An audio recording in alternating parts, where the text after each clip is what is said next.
Putri Zubaidah binti Abu Ja'far, istri dari Khalifah Abbasiyah Harun ar-Rasyid. Zubaidah memiliki nama asli Amatul Aziz binti Ja'far bin Abi Ja'far al-Mansur. Ia seorang perempuan terkaya dan berkuasa di dunia pada masanya. Ia perempuan mulia dengan kebaikan dan kemurahan hatinya yang tiada tara. Hidup berkelimpah harta tidak membuatnya sombong ataupun lupa daratan.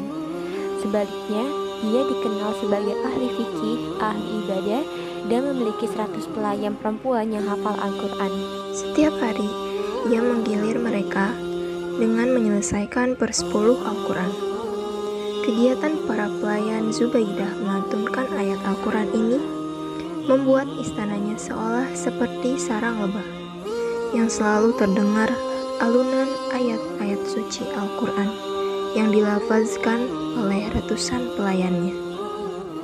Ia juga dikenal meluncurkan proyek adikarya untuk membangun posko-posko pelayanan yang dilengkapi sumur-sumur di sepanjang rute jamaah haji dari Baghdad menuju Mekah. Pada perjalanan ibadah hajinya yang kelima ke Mekah, ia mengamati dan menyadari bahwa bencana kekeringan menghancurkan kehidupan penduduk lokal, serta mengurangi pula volume sumur Zam-Zam sampai tersisa sedikit saja. Ia lantas memerintahkan agar sumur Zam-Zam tersebut diperdalam hingga menghabiskan total 2 juta dinar untuk perbaikan persediaan air kota Mekah dan provinsi-provinsi di sekitarnya. Sumur terkenal di Padang Arafah dengan nama Sumur Zubaidah dinamai begitu untuk menghormatinya. Tidak hanya itu, Zubaidah juga sangat rajin bersedekah. Dari Abu Hurairah radhiyallahu anhu, Nabi Shallallahu alaihi wasallam bersabda, "Barang siapa yang melapangkan satu kesusahan dunia dari seorang mukmin, maka Allah melapangkan darinya satu kesusahan di hari kiamat."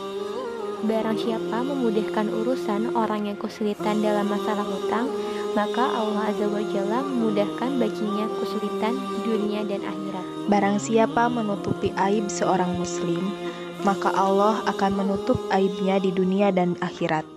Allah senantiasa menolong seorang hamba selama hamba tersebut menolong saudaranya. Barang siapa menempuh jalan untuk menuntut ilmu, maka Allah akan memudahkan baginya jalan menuju surga. Tidaklah suatu kaum berkumpul di salah satu rumah Allah, yaitu masjid, untuk membaca kitabullah dan mempelajarinya di antara mereka, melainkan ketentraman akan turun atas mereka.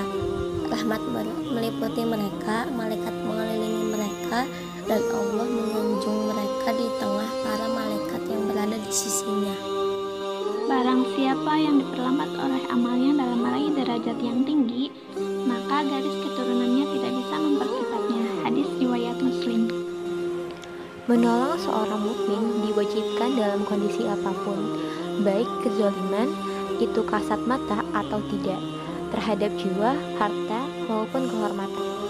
Sahal bin Hanif radhiyallahu anha berkata bahwa Rasulullah Shallallahu alaihi wasallam bersabda, barang siapa yang mengetahui seorang mukmin dihinakan dan ia mampu menolongnya namun tidak mau menolongnya, maka Allah akan menghinakannya di depan semua makhluk pada hari kiamat.